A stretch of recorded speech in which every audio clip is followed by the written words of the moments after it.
Assalamualaikum warahmatullahi wabarakatuh. Kembali lagi dengan saya Ismi Nurul Fitri dengan NIM 19000257 dalam mata kuliah Manajemen Humas, dosen pengampu Bapak Hanifah Al-Qadri, jurusan Administrasi Pendidikan. Untuk kali ini kita akan membahas review mengenai mengelola komplain pelanggan.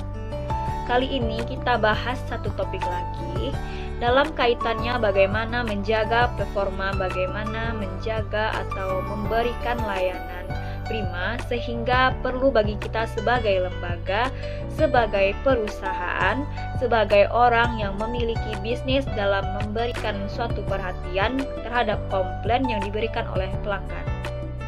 Artinya, komplain atau keluhan adalah suatu titik positif ketika dipandang dari suatu konteks yang sebenarnya bisa menjadi bagian yang membangun lembaga kita atau perusahaan kita menjadi lebih baik, membangun kepercayaan, menjaga kedekatan emosional dengan para konsumen atau pelanggan. Jadi, komplain atau keluhan bukan untuk dihindari, apalagi dilawan, tetapi dikelola dan diperhatikan secara profesional. Salah satu faktor sebenarnya yang mempengaruhi kepuasan dan juga persepsi dari pelanggan kita atau konsumen kita terhadap komplain yang mereka berikan. Jadi jangan hanya saat segala sesuatu menjadi lancar, saat konsumen memberikan suatu pujian atau hubungan baik-baik, kita terkesan marah atau sulit sekali menerima kritikan dan masukan. Yang jelas jika seorang pelanggan datang ke tempat Anda atau kita, kemudian baik saja kita memberikan senyuman, perhatian dan layanan prima kepada mereka. Dan pada saat komplain dan pada saat keluhan yang disampaikan oleh mereka, kita justru tidak peduli. Mengadukan satu persoalan, menyampaikan keluhan terkait produk atau jasa yang kita berikan, jangan dipandang sebelah mata.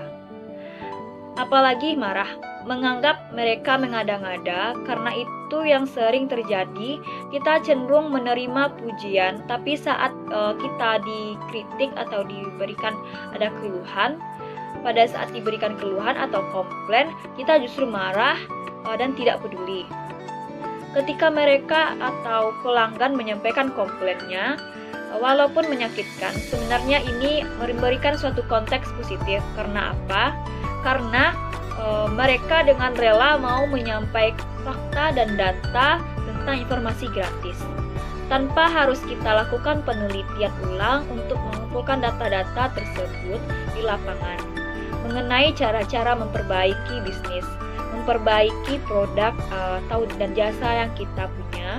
Harusnya kita berterima kasih karena untuk mendapatkan informasi ini, data real, kita sebenarnya butuh energi yang sangat besar, memakan materi dan biaya yang luar biasa gede. Nah, sekarang komplain yang diberikan adalah data real, keluhan yang diberikan secara gratis, dan mereka menyampaikannya dengan menyediakan waktu dan emosi yang sebenarnya juga sulit untuk dijaga dengan baik. Tetapi mereka rela melakukan demi apa? Supaya mereka tetap menjadi pelanggan yang baik. Kalau mereka mau dan mampu menyampaikan keluhan langsung ke kita, sebenarnya itu adalah indikasi positif bahwa dalam jangka panjang mereka tetap ingin bertahan menjadi pelanggan kita. Jadi pertanyaannya sekarang adalah, ketika ada pelanggan yang memberikan komplain, yang menyampaikan keluhan, apa yang harus kita lakukan? Terima mereka dengan lapang dada. Pelanggan yang telah meluangkan waktu berharganya untuk menghubungi kita untuk menyampaikan keluhan atau komplain sebenarnya memberikan data dan fakta terkait informasi yang disampaikan secara gratis. Dengarkan keluhan mereka, dengarkan komplain mereka sebagai suatu titik dan layanan maksimal, layanan prima yang kita berikan pada pelanggan. Bahkan harusnya di sana kita lebih aktif lebih aktif bertanya, lebih banyak informasi, apalagi keluhan, apalagi komplain, apalagi terkait cita-cita dan data-data dan fakta mengenai produk dan jasa kita. Dengarkan dengan baik apa sesungguhnya yang diinginkan oleh pelanggan kita, dan ada tuntutan sebenarnya kita untuk memenuhi harapan dan aspirasi dari pelanggan atau mereka. Kunci manajemen atau mengelola keluhan atau komplain pelanggan adalah terletak pada staf, pada karyawan. Satu teori yang bisa kita jadikan acuan yang dijelaskan oleh Kigen dalam manajemen mengelola keluhan menurut Kigen ada dan mengelola komplain yang disampaikan pelanggan, maka beberapa hal yang perlu kita perhatikan, kita perlu lakukan sebagai staf kah atau pemilik usaha kah, pemilik layanan perusahaan dan lembaga adalah yang pertama, dengan rela, dengan hati yang paling dalam harus berani untuk meminta maaf, memberitahukan kepada pelanggan bahwa kita menyesali atas ketidaknyamanan yang terjadi. Yang kedua adalah penting sekali buat kita menyatakan dan menyampaikan kembali keluhan dengan menggunakan kata-kata sendiri yang menunjukkan bahwa kita benar-benar memahami keluhan yang disampaikan mereka, serta satu kondisi yang menyatakan bahwa kita paham dan menerima dengan lapang dada semua statement dan keluhan yang disampaikan. Komunikasikan pada pelanggan bahwa di saat yang sama kita justru menunggu kondisi informasi seperti ini. Komunikasikan kepada pelanggan, kepada mereka secara jelas bahwa kita memahami masalahnya dan bahwa kita semua menghargai apa yang dirasakan, apa yang mereka sampaikan. Yang ketiga, menurut Kigen, yang harus kita lakukan adalah restitusi. Restitusi pada tahap ini lakukan apa saja untuk memuaskan pelanggan. Artinya berikan apa saja kepada pelanggan, apa yang mereka butuhkan sebagai bentuk layanan, sebagai bentuk bahwa kita menyesali karena kita kurang memperhatikan terhadap produk dan jasa sebagai bentuk layanan kita sebagai pemilik. Berikan kepada pelanggan apa saja yang mereka butuhkan, apa yang mereka inginkan atau harapkan, dan kita sebagai suatu titik eksekusi untuk menyelesaikan keluhan tanpa harus merugikan kita. Artinya, kalau memang kalau harus mengganti, kenapa tidak? Jadi, jangan merasa takut, rugi duluan. Kalau ternyata satu orang bisa kita atasi, maka satu orang ini menjadi corong informasi yang berkelanjutan pada pelanggan-pelanggan lainnya. Maka kita tidak hanya akan tetap bisa mempertahankan dia sebagai pelanggan terbaik, maka pelanggan-pelanggan yang lain juga akan bertahan karena ini akan menjadi informasi yang berkelanjutan. Bahkan percayalah akan muncul konsumen-konsumen dan pelanggan-pelanggan baru sebagai bentuk dari kepuasan mereka, dan informasi itu akan beruntun ke orang lain dan calon-calon pelanggan kita yang baru. Yang keempat yang bisa kita lakukan menurut Kigen dalam konteks ini adalah tindak lanjut. Tindak lanjut kemudian cek bersama pelanggan sebelum mereka pergi dan memastikan. Jadi secara bersama-sama pelanggan juga mengetahui, memahami tindakan kita, memastikan bahwa mereka puas. Nah, kemudian dalam satu minggu, dalam satu waktu, beberapa hari kita memberikan rentang waktu yang cukup untuk kemudian menghubungi mereka, menelpon mereka, melakukan kontak langsung secara dengan mereka dan meminta informasi, meminta kepastian kembali bahwa mereka puas, dan kita sekaligus kita memberikan informasi lain terkait produk-produk terbaik kita. Kemudian kalau ini terjadi, maka saat itu sebenarnya kita sudah mampu mempertahankan pelanggan yang sebenarnya hampir saja hilang. Kita akan bisa menambah pelanggan-pelanggan yang baru, kita bisa mempertahankan pelanggan-pelanggan terbaik kita, karena satu informasi terbaik ini yakin akan sampai pada pelanggan-pelanggan yang lain. Karena satu kali mereka berbicara akan menjadi iklan gratis buat lembaga atau produk kita. Nah, kemudian pertanyaan berikutnya, apa sebenarnya pentingnya penanganan keluhan pelanggan komplain dari pelanggan-pelanggan yang notabene adalah orang-orang yang menjadi konsumen kita? Jadi, secara kita sama, mesti pada prakteknya cenderung berbeda. Tapi secara teori, Sutojo menyatakan ada beberapa alasan mengapa seseorang tidak lagi membeli, tidak lagi mengkonsumsi suatu jasa atau produk yang kita punya. Menurutnya 1% karena meninggal dunia, kemudian 3% karena pelanggan tersebut pindah rumah atau alamat, 5% minatnya berubah, kemudian 9% pindah langganan pada perusahaan kompeten atau saingan, 15% karena ketidakpuasan pada produk yang dibeli, dan yang paling besar yaitu 68% disebabkan karena pelanggan tidak terhadap layanan pimpinan, layanan staf, layanan karyawan perusahaan, termasuk cara mereka menangani suatu tuntutan atau komplain, dan juga keluhan dari pelanggan. Pengelolaan komplain ini sebenarnya adalah manifestasi keilmuan, ilmu pengetahuan yang mempelajari tentang berbagai macam metode atau strategi dalam menangani dan juga mengelola berbagai macam keluhan yang disampaikan oleh pelanggan, disampaikan oleh konsumen untuk menciptakan keuntungan yang diperoleh dari berbagai faktor lainnya.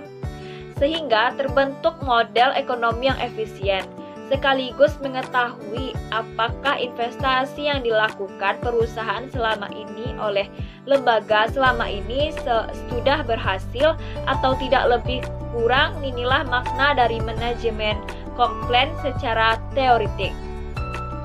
Artinya adalah secara umum namanya manajemen komplain itu pengelolaan atas usaha kita, atas produk dan jasa atau bisnis yang kita punya dalam kaitannya dengan keberatan dengan komplain dengan sesuatu yang sifatnya dalam tanda kutip ketidakpuasan dari konsumen atau pelanggan terbaik kita, berarti atau ada keluhan atau ketidakpuasan, ketidaknyamanan atau di luar persepsi atau kualitas yang kita bayangkan terhadap produk yang kita jual.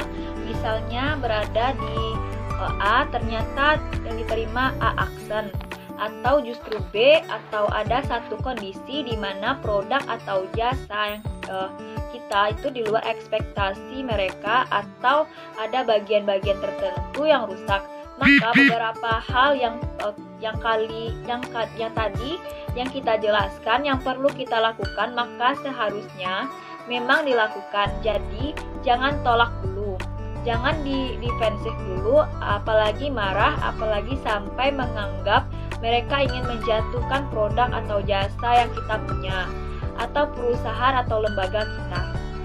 Karena kebanyakan kita memang sulit untuk dikritisi. Jadi seakan-akan pelanggan inilah yang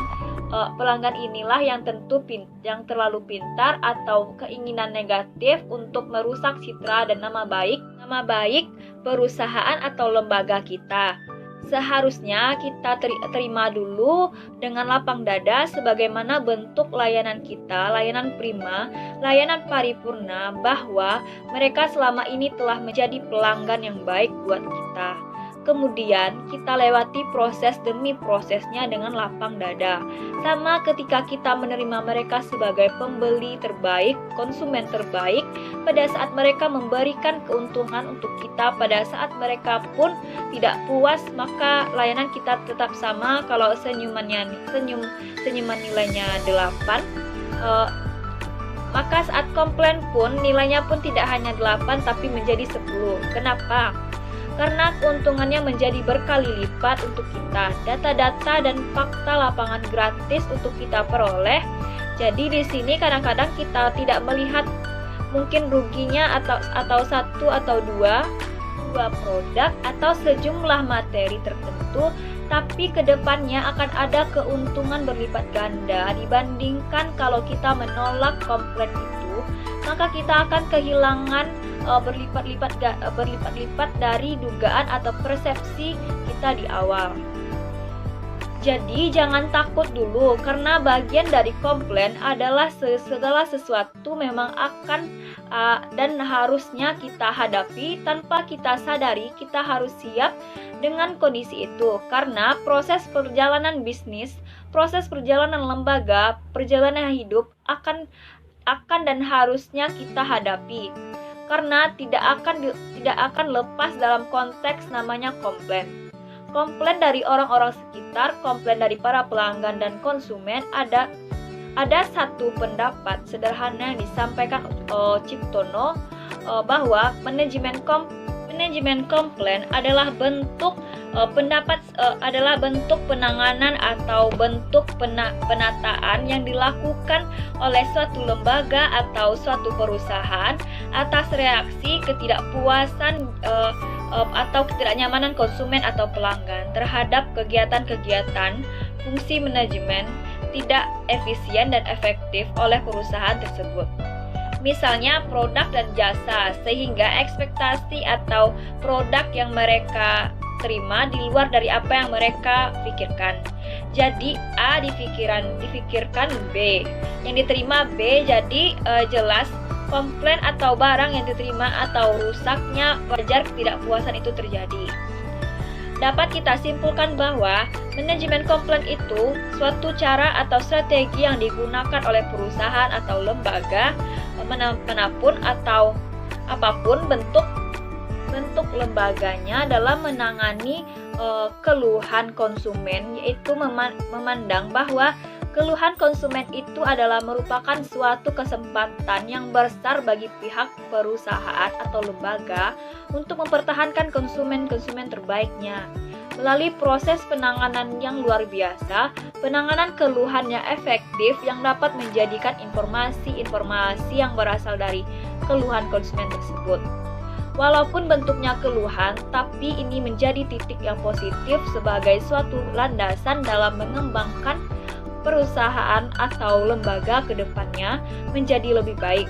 Karena dengan adanya kita bisa mengatasi komplain itu tidak terjadi lagi dan akan lebih baik lagi ke depannya. Ada beberapa prinsip dalam proses penanganan atau manajemen komplain yang kita berikan. Misalnya yang pertama, namanya juga prinsip, tidak bisa dihindari, harus dilakukan. Yang pertama, penanganannya harus segera, jangan ditunda-tunda. Jika ada komplain pada saat itu harus ditangani, jadi jangan tunggu besok atau lusa. Mengerikan jika itu terjadi. Kenapa? Sulit untuk kita menghantam atau menghambat energi negatif yang akan bisa muncul akibat ketidakpuasan pelanggan, sehingga itu menjadi corong informasi negatif pada konsumen-konsumen yang lain. Penanganan segera ini menjadi prinsip yang paling penting dalam manajemen komplain.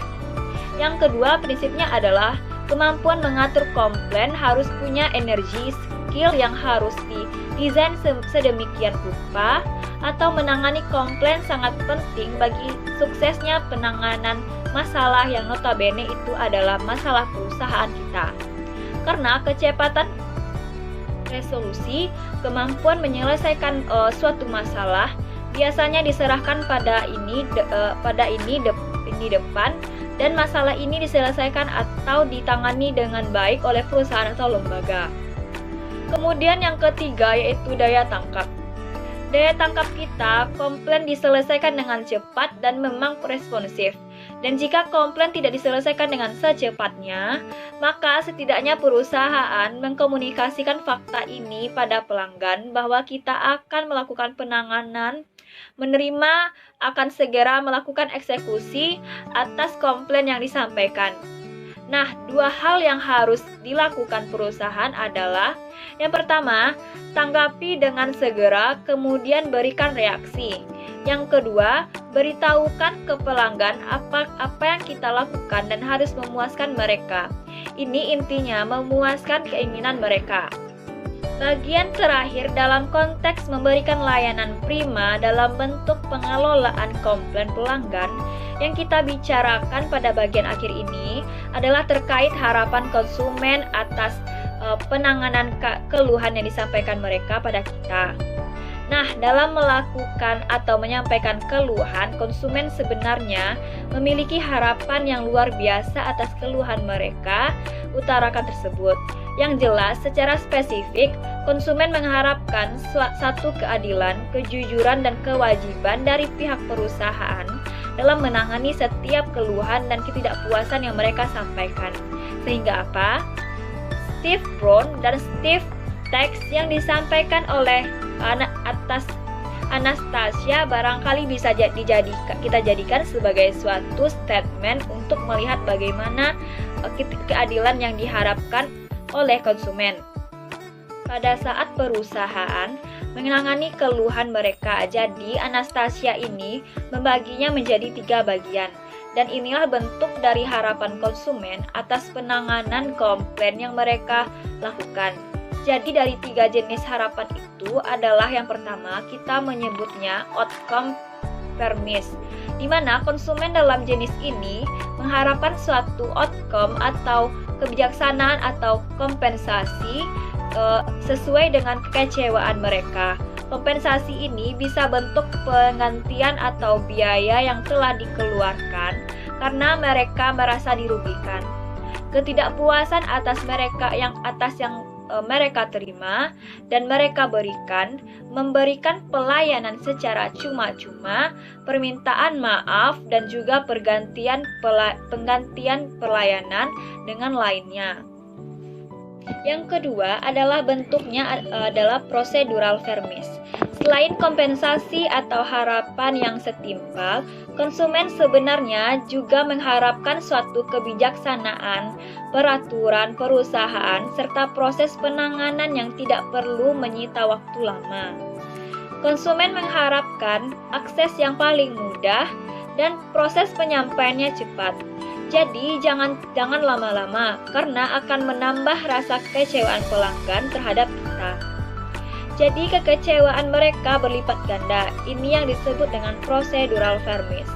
Prosedurnya yang harus dipermudah dan dipercepat.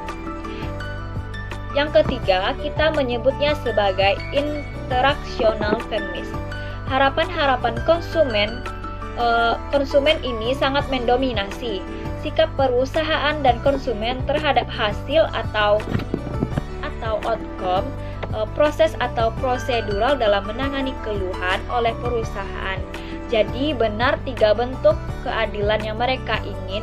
Harapan dari konsumen itu mulai dari outcome-nya sehingga disebut dengan outcome fairness, kemudian prosedurnya, dan yang terakhir mereka juga butuh interactional fairness.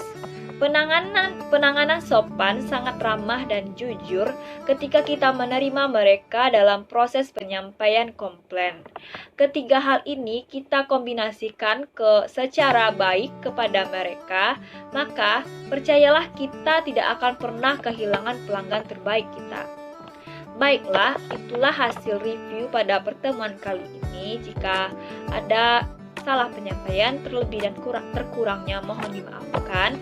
Saya akhiri dengan terima kasih banyak. Assalamualaikum warahmatullahi wabarakatuh.